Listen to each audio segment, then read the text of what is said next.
Hello tout le monde, j'espère que vous allez tous très bien. Aujourd'hui dans cette nouvelle vidéo, je vais vous parler des différentes méthodes de prise de notes à la fac. Donc que ce soit sur ordinateur, sur tablette ou sur papier, je vais vous expliquer ces trois méthodes, donc je vais les comparer chacune selon certains points. Comme ça vous pourrez vous faire un peu d'une idée des plus et des moins de chaque méthode. Donc voilà, j'espère que ça vous plaira. C'est parti. Le point numéro 1, c'est l'utilisation et le transport. Si on prend un ordinateur, ça peut être plus ou moins gros selon le modèle que vous avez et vous n'avez pas forcément la place de le mettre dans votre sac, donc vous êtes obligé de prendre une sacoche à part. En plus de ça, c'est assez lourd et il faut le charger assez souvent puisque la batterie ne tient pas forcément une journée entière de 8 heures. Par contre, si on prend une tablette, elle va se glisser vraiment partout dans n'importe quel sac, puisque généralement ce sont des petits formats.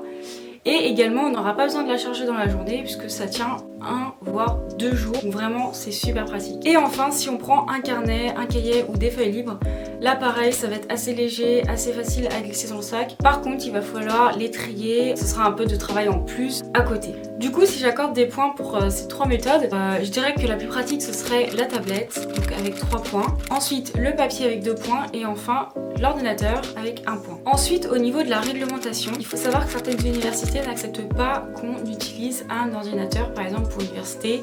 Donc je suppose que c'est pareil pour les tablettes. Soit c'est l'université, soit c'est dans certaines matières ou certains cours comme les TD ou TP où ça n'est pas accepté. Alors que le papier, lui, est forcément utilisé dans toutes les matières. Donc là, l'ordinateur et la tablette n'auraient que 1 point alors que le papier aurait 2 points. Ensuite, le troisième point, c'est la rapidité. C'est vrai qu'avec un ordinateur, si vous êtes plutôt doué, vous en utilisez un assez souvent, on écrit beaucoup plus vite que sur un support papier. Donc voilà, le fait d'écrire plus vite permet d'écrire beaucoup plus d'informations qu'on entend à l'oral ou sur un diapo pendant le cours. Et également, c'est écrit de façon beaucoup plus propre. Lorsqu'on veut écrire sur papier assez rapidement, généralement, on n'arrive pas à s'appliquer sur son écriture, donc on écrit moins bien, le cours est moins propre. Du coup, voilà, sur tablette et sur ordi, c'est à peu près la même chose, donc je mettrai 2 points pour chacune des méthodes.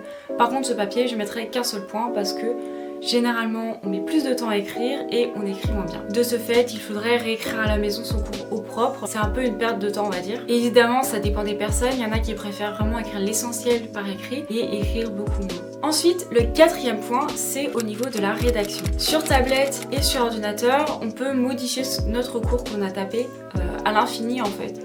On peut corriger les fautes, réécrire les phrases, voilà, changer les titres, les paragraphes, souligner. On a vraiment une infinité de possibilités par rapport à la modification du texte. Par contre sur papier, là ça va être plus compliqué. Bon, si vous avez un effaceur ou quoi, vous pouvez peut-être changer un mot ou s'il y a une faute. Vous n'allez pas vous amuser à tout réécrire à chaque fois. Ça prend beaucoup de temps. Alors on va dire que c'est presque impossible de modifier comme on pourrait modifier sur l'ordinateur. Donc voilà, comme précédemment, je vais mettre 2 points à l'ordinateur et à la tablette et un seul point pour le papier. Ensuite, le cinquième point, ça va être au niveau des logiciels.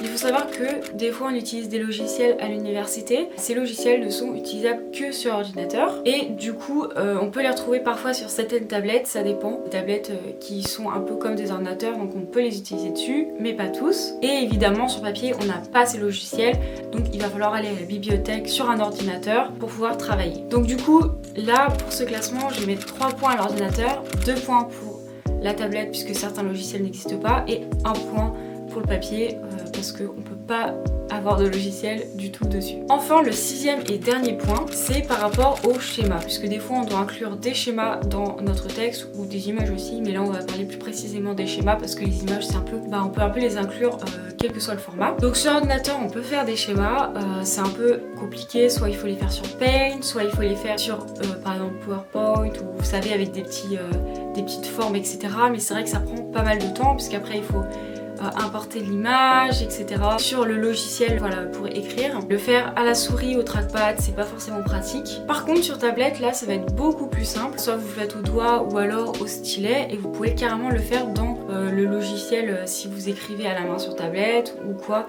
Enfin, c'est beaucoup plus pratique, on va dire, que sur ordinateur. Et aussi sur papier, c'est beaucoup plus pratique. Vous pouvez le dessiner direct dans votre cours. Donc là, comme note, l'ordinateur n'aura que 1 point parce que c'est pas très pratique, alors que le papier et la tablette auront chacun 2 points. Donc si je fais le total des points, l'ordinateur récolte 10 points, la tablette récolte 12 points et le papier ne récolte que 9 points. C'est vrai que, question pratique, la tablette a énormément d'avantages par rapport à l'ordinateur.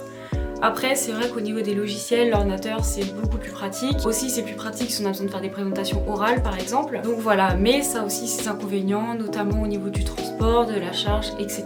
que la tablette elle n'a pas. Le papier c'est toujours une valeur sûre, mais voilà, on peut pas utiliser de logiciel avec, logique. Et au niveau de la propreté de nos cours, on va dire, voilà, l'utilisation pour les cours c'est un petit peu moins pratique. Ça c'est que mon avis évidemment. On peut donner les côtés positifs et négatifs de chaque méthode. Donc j'espère que cette vidéo vous aura plu et vous aidera pour choisir la méthode que vous préférez utiliser pour la fac, qui sera le plus facile pour vous. Je vous dis à très bientôt pour une nouvelle vidéo. Bye!